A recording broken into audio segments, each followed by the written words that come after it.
All right, let's talk about one of the most powerful, but honestly, one of the most underrated principles in all of software engineering.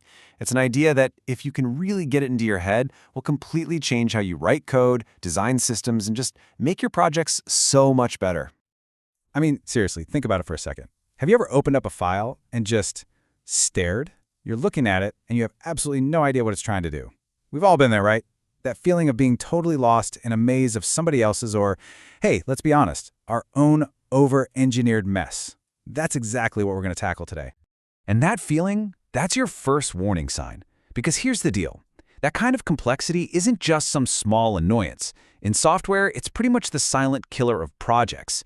It just sneaks in little by little, and before you know it, everything is grinding to a halt because of it. And what's crazy is how these things all feed into each other. It's this vicious cycle. See, code that's hard to read is, way harder to maintain.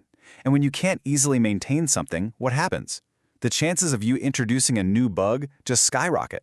And all of that, the head-scratching, the careful bug fixing, the endless testing, it just slows your whole team down to a crawl. So if complexity is the villain of our story, what's the cure? Well, luckily it's a super simple idea that's been around for a long time, and it's called the KISS principle. Yep, you heard that right. Keep it simple, stupid. It actually comes from the US Navy back in the 60s, and the idea behind it is just genius. Basically, systems are just more reliable and robust when they're simple, and that stupid part, it's not an insult. It's more like a command to yourself to fight that little voice in your head that always wants to over-engineer everything. And really, this is what it all boils down to. This one sentence. This is your mantra. It's all about fighting that urge to add features you might need someday, and instead just focusing on building the cleanest, most direct solution for the problem you have right now. Okay, so talking about this in theory is one thing, but what does it actually look like when you're writing code? Let's put these two ideas head to head with an example we can all understand.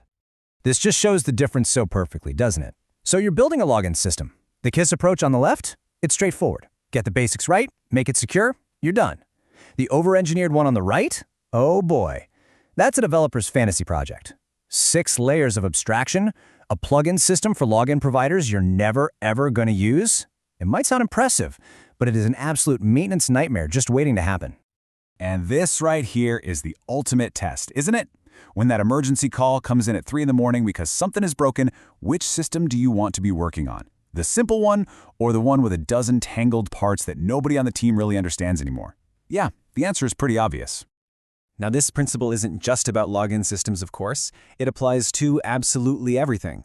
Let's run through a few more quick-fire examples of what this looks like in action.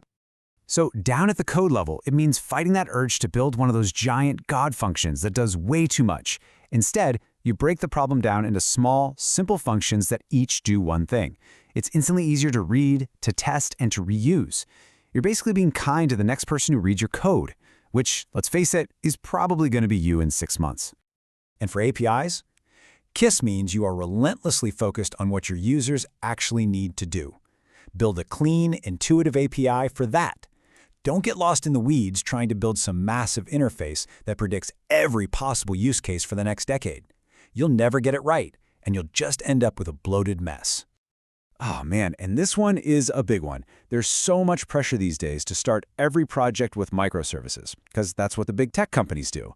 But KISS tells us to push back on that hype. A good, well-structured monolith is almost always simpler and faster to start with.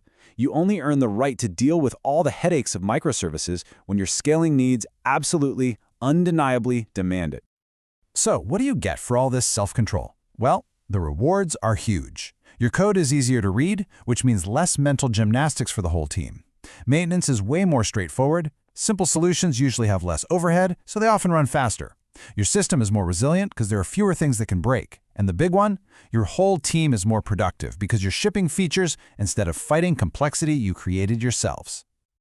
Now you might be sitting there thinking, okay, this is great for a small app, but this can't possibly work at massive scale, right? Wrong.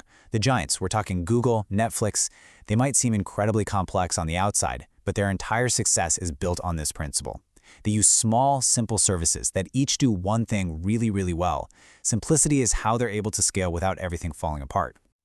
Okay, so hopefully we're all convinced. Simplicity is the goal. But actually doing it isn't always easy, right? Especially when there's always pressure to add more stuff. So let's break down how to actually pull this off. First, a really important warning. Applying KISS does not mean making things dumb. It is not an excuse to be lazy or to cut corners. You can't just ignore required features or important edge cases.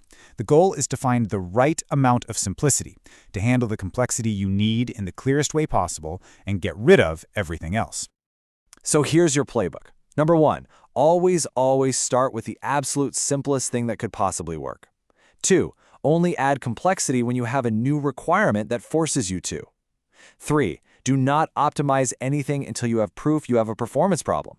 4, think like a user. If a feature feels complicated to them, it is. And 5, make this a habit. Constantly look at your code and ask that tough question. Can I make this simpler? I want to leave you with this thought, because it is so incredibly true. Literally anyone can add another layer of abstraction, another feature, another piece of logic. That's the easy part. The real challenge, the thing that marks a truly great engineer, is having the discipline to take things away, to boil a problem down to its simple, elegant core. Mastering that is what will really make you a superstar.